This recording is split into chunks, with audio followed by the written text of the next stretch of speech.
Silas को बीच house के बाहर झूले से बांध दिया गया था। अंदर पूरा ग्रुप उसके बारे में डिस्कस कर रहा था। साइलस को टोनी के मर्डर के बारे में कुछ भी याद नहीं था। आयरिस और एल्टन दोनों को ही लगता है कि साइलस ने टोनी का मर्डर नहीं किया था, जबकि हक उन्हें याद दिलाती है कि साइलस को बहुत जल्दी गुस्सा आ जाता है और उसकी रेंच पर टोनी का ब्लड लगा हुआ था। हक साइलस का बैग अंदर लेकर आती है और उसमें से आयरिस की बनाई हुई ड्राइंग्स निकाल कर सभी को दिखाती है। हक सबको बताती है कि साइलस आयरिस को लाइक करता था और इसीलिए उसने जेलेसी के कारण टोनी को मार डाला था और पर्सी ये देखकर भाग गया था। उन लोगों ने कमरे में बने हुए खून के निशानों का पीछा किया था जो कि विंडो से निकलकर नदी के किनारे तक गए हुए थे। उन्हें लग रहा था कि पर्सी नदी की तेज धारा में बह गया होगा। कैमरा साइलस की ओर फोकस किया जाता है और एक फ्लैशबैक दिखाया जाता है। साइलस अपने घर के फ्लोर पर बैठा हुआ था, उसके हाथों में खून लगा हुआ था। वो अपने पापा को देखता है जो बहुत ही बुरी तरह से घायल थे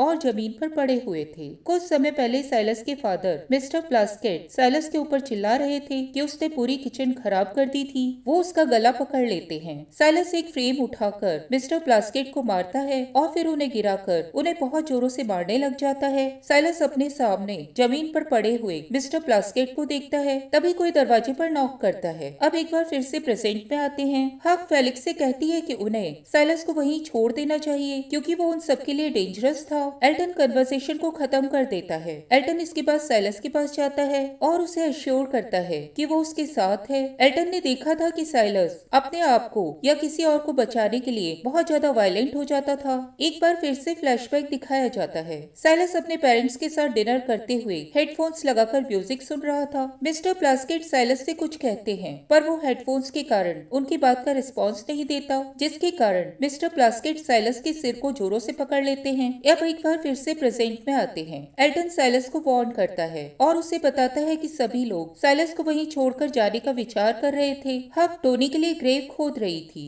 होप वहां आकर उसकी हेल्प करने लग जाती है। अब एक और फ्लैशबैक दिखाया जाता है। साइलस के दरवाजे पर लगातार कोई नॉक कर रहा था। साइलस थोड़ा हिचकिचाता है और फिर दरवाजे को खोल देता है। साइलस की एक पड़ोसन दरवाजे के बाहर खड़ी हुई थी और उसने अंदर होने वाली हलचल को सुन लिया था। पड़ोसन साइलस से पूछती है कि क्या उसके पापा ने उसे मारा था और अगर उसने उसे मारा था तो वो उसकी मदद कर सकती थी। साइलस उसे बताता है कि वहाँ सब कुछ ठीक है और उसकी मॉम अभी घर पर नहीं है। पड़ोसन ये सुनकर चली जाती है। साइलस घर के अंदर आ जाता है। वो देखता है कि उसके पापा अपनी पहली वाली जगह पर मौजूद नहीं थे और वहाँ पर सिर्फ खून के निशान पड़े हुए थे। अब एक बार फिर से प्रेजेंट में आते हैं। फेलिक्स का कहना था कि साइलस को अपनी इनोसेंस प्रूव करनी चाहिए। वो समझ नहीं पा रहा था कि उनको साइलस के ऊपर भरोसा करना चाहिए या नहीं करना चाहिए। साइलस उसे कहता है कि वो खुद नहीं जानता क्योंकि उसे कुछ भी याद नहीं है और वो नहीं बनना चाहता जो वो था। फिर एक फ्लैशबैक दिखाया जाता है। साइलस मिस्टर प्लास्केट को पूरे घर में ढूंढने लग जाता है। मिस्टर प्लास्केट को ढूंढते हुए उसे याद आता है कि जब वो छोटा था तब उसके पापा ने उसकी नी पर पट्टी बांधी थी, यानी कि उसे अच्छी मेमोरी याद आ रही थी। अब एक बार फिर से प्रेजेंट में आते हैं।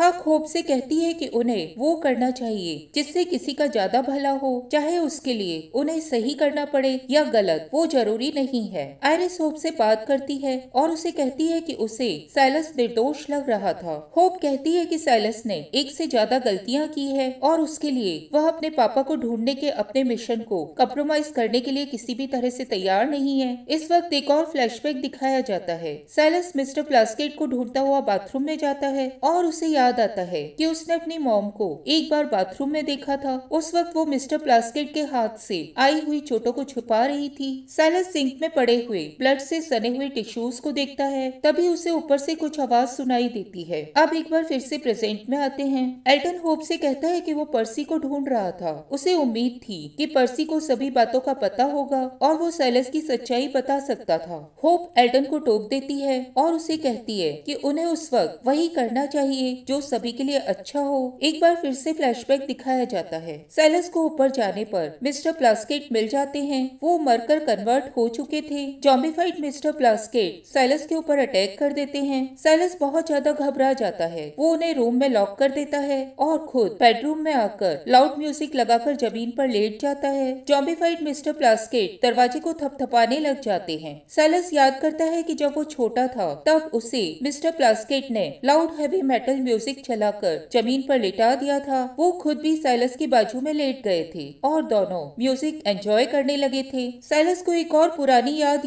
आती है जब मिस्टर प्लास्केट किचन में उसका गला दबा रहे थे। साइलस हेडफोन लगाकर अपनी आंखें बंद कर लेता है। प्रेजेंट डे में एक ज़ॉम्बी साइलस को देखकर बाउंड्री के पास आ जाता है। वो लगातार बाउंड्री को बैंग करने लग जाता है। ज़ॉम्बी के बैंग करने के कारण बाउंड्री टूटने लग जाती है। फिर से एक फ्लैशबैक दिखाया जाता है। साइलस अपने बेडरूम में जमीन पर लेटा हुआ था। वो अपने हेडफोन्स हटा देता है। वो अपनी मम्मी के घर में एंटर होने की आवाज सुनता है। इसके बाद उसकी मॉम की चिल्लाने की आवाज सुनाई देती है। चिल्लाने की आवाज सुनकर साइलस दौड़कर नीचे जाता है। वो देखता है कि मिस्टर प्लास्केट ने उसकी मॉम के ऊपर अटैक कर दिया था और वो जोरों से चिल्ला रही थी। एक बार फिर से प्रेजेंट में आते हैं। ज़ॉम्बी फेंस बाउंड्री तोड़कर अंदर आ जाता है। फिर से एक फ्लैशबैक दिखाया जाता है। साइलस मिस्टर प्लास्केट को अपनी मॉम से दूर करता है और उसे बहुत बुरी तरह से मारने लग जाता है। साइलस मिस्टर प्लास्केट के सिर को पकड़कर जमीन पर मार देता है। साइलस की मॉम वो पूरी सिचुएशन देखकर डर जाती है। वो साइलस को दूर रहने के लिए कहती है। अब एक बार फिर से प्रेजेंट में आते हैं। ज़ॉम्बी क्राउल करता हुआ साइलस की ओर बढ़ रहा था।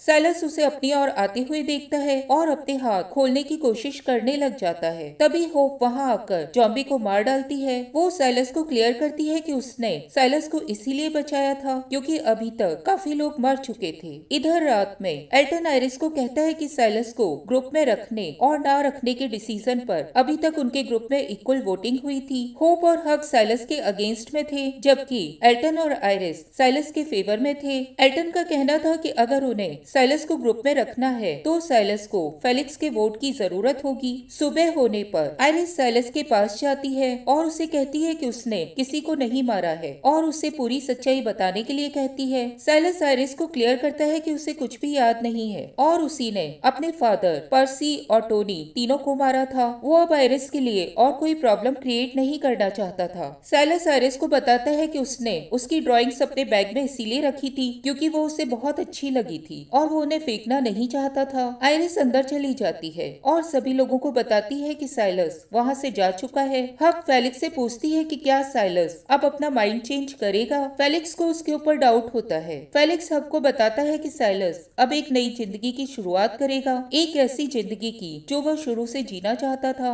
एल्टन होप को बताता है कि वह साइलस के साथ जा रहा था। हालांकि उसे पता नहीं था कि साइलस उसे कहाँ मिलेगा। वो बाहर जाकर अपनी मॉम और अपनी बहन को भी ढूंढना चाहता था। होप ये सुनकर थोड़ी अपसेट हो जाती है और उस वक्त एल्टन को बता देती है कि उसने उसकी मॉम को मारा था और वो अपनी माँ को कभी भी नहीं ढूंढ पाएगा। होप अपना मार्बल का नेकलेस निकालकर एल्टन को दे देती है और उसे कहती है कि जैसे उसने साइलस को माफ कर दिया था वो उम्मीद करती है कि एल्टन किसी दिन होप को भी माफ कर देगा। एल्टन ये सुनकर शॉक्ड रह जाता है और रोते रोते बिल्डिंग से बाहर निकल जाता है। वो मार्बल नेकलेस को अपने गले में डाल लेता है। अगले सीन में साइलस को दिखाया जाता है। साइलस अकेला ही आगे की ओर बढ़ता जा रहा था। तभी उसके सामने एक ज़ॉम्बी आ जाता है। साइलस एक डंडा उठाकर ज़ॉम्बी को मार डालता है। इसके बाद वो अपने हेडफोन्स को वहीं छोड़कर आगे की ओर बढ़ जाता है। इसके बाद एलिजाबेथ कुब्लेक को दिखाया जाता है। एक सीआरएम ऑफिसर आकर कुब्लेक को बताता है कि कोई उससे मिलना चाहता था। कुब्लेक उसे अंदर लाने के लिए कहती है। अंदर आने वाली हक थी। वो बच्चों को